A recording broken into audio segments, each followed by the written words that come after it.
aí que tem uma visão firme daquele modelo de tiro, porrada e bomba. E que, inclusive, eles tinham um outro... Era para ser 2 projetos a serem apreciados, não é? E o que aconteceu é que unificou-se as ideias em uma coisa só, dá para dizer, né? E uma coisa que me chamou a atenção, inclusive, sobre isso daí foi que... Bom, eu conversei com... Teve aqui o Derrite e o Tarcísio, a gente falou sobre isso daí, e ele tinha acabado de sair da Secretaria de Segurança Pública daqui de São Paulo para se tornar o relator. No caso, eu achava que todo mundo achava que ia ser uma tentativa da direita de se apropriar dessa ferramenta indispensável de combate ao crime organizado de tipo mafioso. Aí eles fizeram o primeiro substitutivo, que era que equiparava a grupo terrorista, ia criar 88 grupos terroristas no Brasil, que é uma sandice.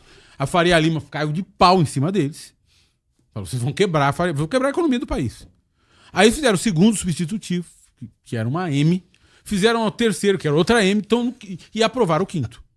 A verdade é que ele não pode falar, mas eu posso. Era uma merda. E continua ruim. O que continua ruim ali? Porque é uma bobagem. Eu tenho algumas observações a fazer. Eu penso o seguinte, né? De fato, a gente queria excepcionar para casos mais graves, como o Comando Vermelho, PCC, que já resolveria 80%, 90% dos problemas do país, porque essas duas organizações elas dividiram o país ao meio. Né?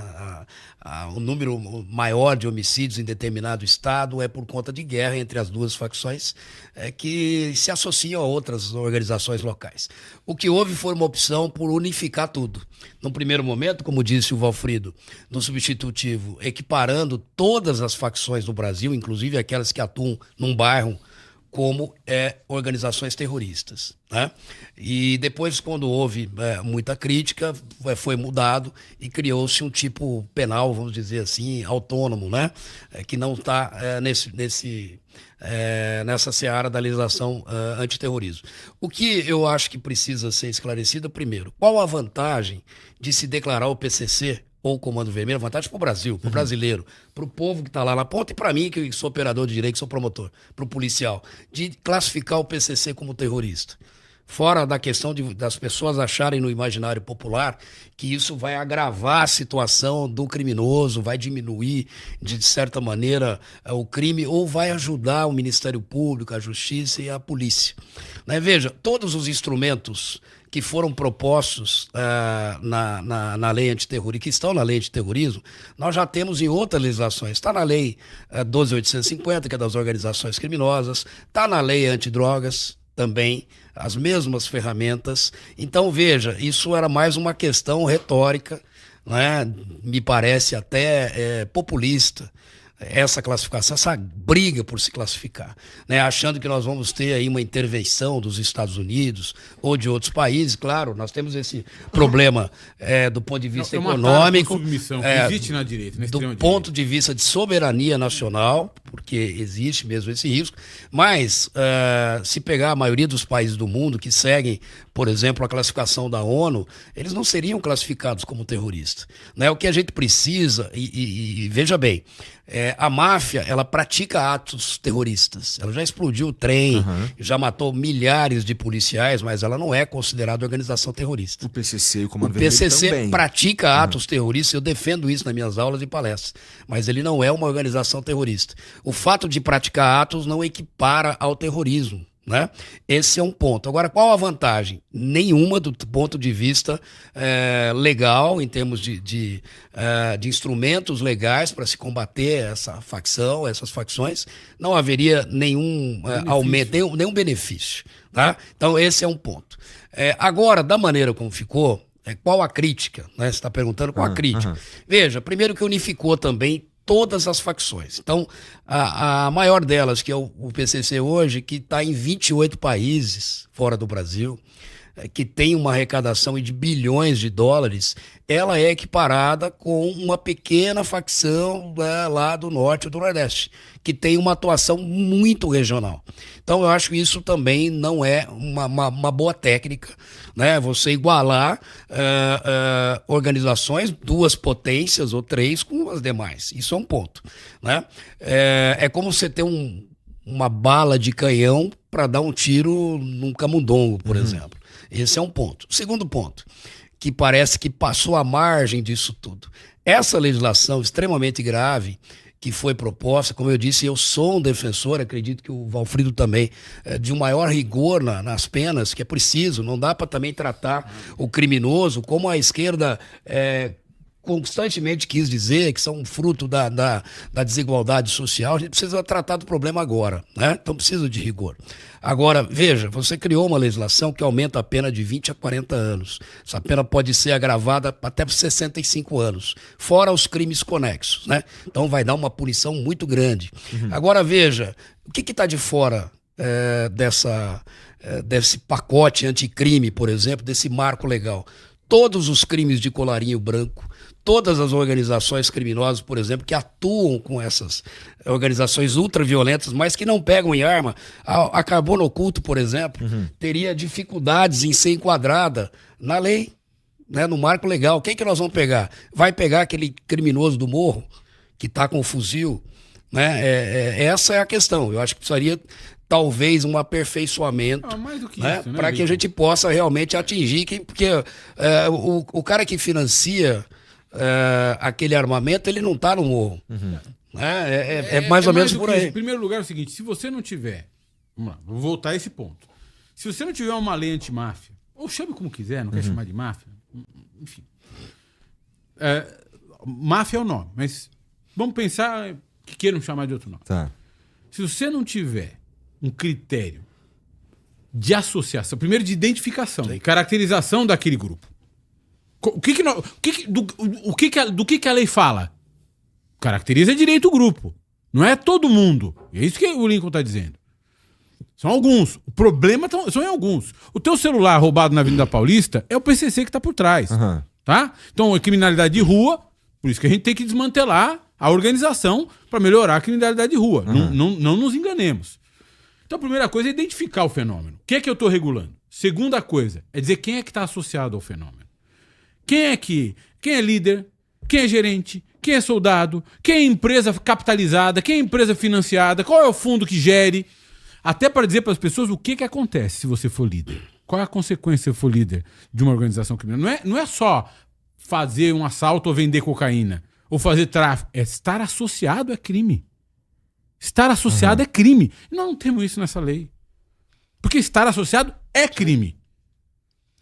E os vários graus de associação. Então, por exemplo, eu preciso dizer para uma empresa qualquer o que ela tem que fazer internamente para se organizar para não fazer um negócio com uma pessoa associada ao PCC. Se eu não tenho uma lei que faça isso, a lei italiana faz isso. A lei americana faz isso. A nossa lei, essa leizinha aí, esse projetinho de lei, não faz isso. E a gente fala com essa veemência, não é para maltratar ninguém. É porque as pessoas precisam disso. Não é porque nós nos achamos mais inteligentes ou melhores. É porque nós estamos vendo o tamanho do problema. Nós estamos vendo o seguinte, que os nossos filhos não vão poder viver com segurança num país. E não são os filhos só dos pobres. Os filhos dos ricos também. É importante que a gente diga isso aos ricos. Mais do que isso, daqui a pouco, um cara ganha uma licitação, alguém liga para ele e fala assim, você não ganhou não, sou eu que ganhei.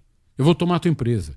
Daqui a pouco, um desses grandes capitalistas que tem o controle de uma companhia, às vezes uma companhia aberta, vai receber um telefone e vai dizer, você não tem mais o controle dessa companhia. Até porque, sabe o teu neto, que sai da escola às 5h30 da tarde, o fulaninho? Então eu tô aqui olhando para ele aqui agora, olha aqui uma foto dele. Isso chegou a acontecer na Itália? Sim. Sim, claro. E em muitos lugares do mundo. E está acontecendo no Brasil. A gente já sabe de gente que ganha licitação no Brasil que é morta.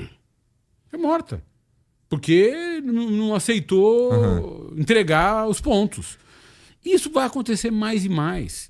Então, o que nós estamos falando aqui, por que nós estamos discutindo isso há 2 anos? Fizemos 2 seminários internacionais, trouxemos gente do mundo todo. O último agora, 4 dias em São Paulo. Trouxemos o diretor da Autoridade Nacional Antimáfia, trouxemos gente da Argentina, gente do México, gente da Colômbia. Por quê? E gente de El Salvador, não? Boa pergunta. Eu tive, põe todo mundo em cana, irmão. Eu tive em El Salvador, né? Eu acho que A gente precisa, na verdade, é o que eu falo, as pessoas procuram soluções imediatas e simples, como se elas existissem, né?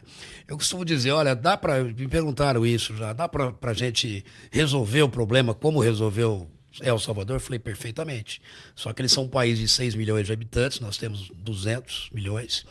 Eles prenderam 80 mil pessoas suspeitos em um ano, né? Então nós vamos ter que multiplicar aí, vamos dizer que nós vamos prender 2 milhões de pessoas num ano, por aí, né? Mais ou menos, fazendo uma proporção. Você, na verdade, abolindo o Estado de Direito, eles são Estado de exceção. Então lá essas 80 mil pessoas foram presas sem ordem judicial e sem flagrante delito, né? Meramente por estar ostentando uma tatuagem ou por ter o cabelo mais comprido. Agora todos estão com cabelo, inclusive os adolescentes, com corte militar, para não serem confundidos com os maras, né? Com aqueles criminosos Salva Maratrucci.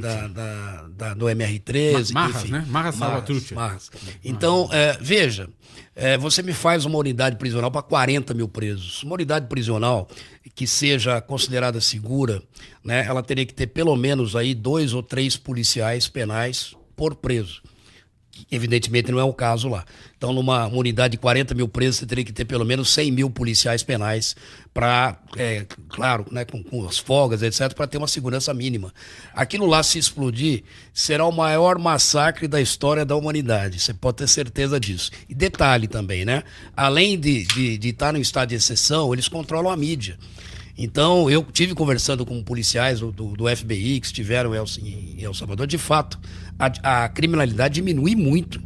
Se você sair prendendo todos os suspeitos, você vai prender bandido e vai prender aqueles que não são. Não é? Vai acabar com a democracia, com o Estado Democrático de Direito. Exatamente. Regras, mas veja, acabar... de qualquer maneira, você vai diminuir os índices. Porque ninguém nem sai às ruas. Quando sai, né, já sai com a família, com os filhos, e sai com medo de ser preso. Então, a que preço? Né? E outra, controla ainda a mídia. Ou seja, não se sabe exatamente se diminuiu para 0 ou diminuiu para menos de 10, uma taxa que era de mais de 100, ou se não 200. mudou o bandido, né? Então tem todas essas questões que precisam ser levadas em conta. Eu acho que não é, na minha opinião, um bom modelo para o Brasil. Especialmente por conta... Eu acho que muitas coisas que funcionam lá fora, no mundo, e a gente fala, pô, mas olha como funciona em tal lugar, por que a gente não faz aqui no Brasil? E a gente consegue extrapolar essa ideia. Se a gente for colocar no campo político, dá para dizer que a galera de direita vai falar do modelo de segurança pública do Bukele, né, de El Salvador, e ainda no campo político, o cara de esquerda vai falar, nossa, mas olha como a China é incrível, por que a gente não traz para cá o sistema chinês? Nos dois casos, o argumento é inválido. E talvez... a principal ponto de observação aqui do porquê que é inválido essas teses é justamente o tamanho, o número de pessoas, né? E isso sem falar em cultura, sem falar numa porrada de características que cada povo tem. E se a gente for falar de legislação de internet, por exemplo, a gente também tá fazendo merda aqui, tá? Porque a gente tá copiando uma parada que funcionou na Europa, mas não sei se a gente debateu o tanto que deveria ter debatido aqui, da mesma forma que esse PL aí... talvez não tenha sido, especialmente depois que não foi nada debatido. Não foi debatido. Não foi debatido. Ele foi apresentado 3 horas depois da nomeação, né? Então, talvez aí, foi 6 substituições, 6... 5. 6. Foram 6. À noite, ainda antes da votação, teve mais uma. Foram 6. As pessoas te consideram um cara de esquerda, Lincoln? Não. Agora você me assustou. Você diria isso? Não, eu acho